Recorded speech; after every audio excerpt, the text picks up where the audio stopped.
His skin reminded Jesse of the miners back at home at the end of their shifts, their faces and hands streaked and crusted in layers of coal dust. The horns were just cow horns stitched into the sides of the hood. But his eyes flared, glowing a deep burning orange with tiny pulsing black pupils. They followed Jesse as he walked around the vehicle. Jesse hesitated, unsure if he should come any closer. The strange man raised a hand, reached for Jesse with long, jagged fingernails. He opened his mouth, tried to speak, and a mouthful of blood bubbled from his lips. The man's hand fell and his eyes froze, staring, unblinking at Jesse. Slowly, those vexing eyes lost their glow, changed from orange and brown into normal, unremarkable brown eyes. "Now that was weird," a woman said. Jesse startled, realizing that Phyllis Tucker stood right next to him in her nightgown, house slippers, and husband's hunting jacket. Phyllis was in her 70s, a small lady, and the hunting jacket all but swallowed her up. "Huh? I said that was really weird." He nodded absently. "See the way his eyes changed?" "Yeah, that was really weird."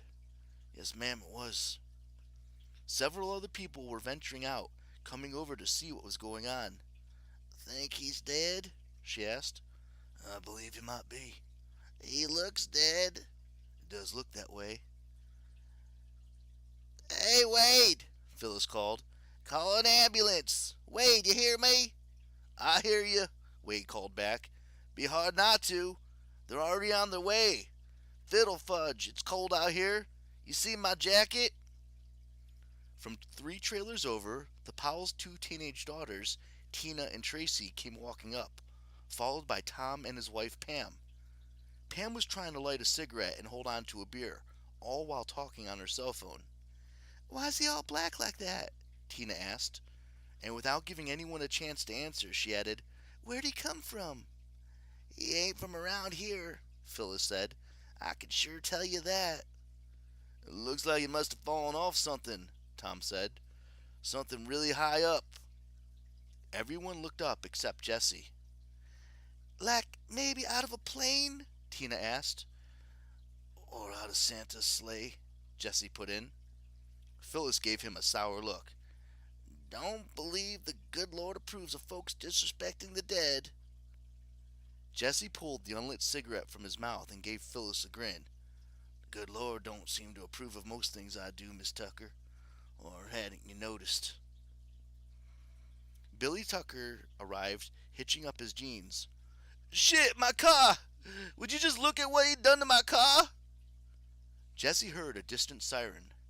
Too soon for an EMT. Must be a patrol car. His jaw tightened. He sure didn't need any more trouble, not tonight. And if Chief Dillard was on duty, that could be a bad scene indeed. Jesse ducked away and headed back towards his trailer. About halfway back, he remembered that something else had fallen from the sky and crashed through his roof. As a matter of fact, the odds were pretty good that something might well still be in there, waiting. Another one of them? He couldn't stop thinking about the thing's eyes, those creepy orange eyes. He knew one thing for certain.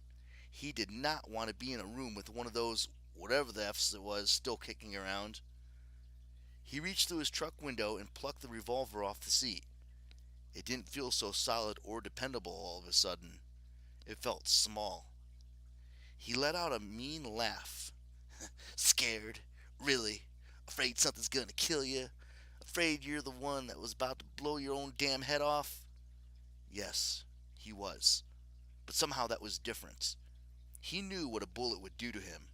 But this thing in his trailer, there was just no telling. He gently inserted and twisted the key, trying to throw the deadbolt as quietly as possible. The deadbolt flipped with a loud click. Might as well rung the dang doorbell. Holding the gun out before him, he tugged the door open. The hinges protested loudly.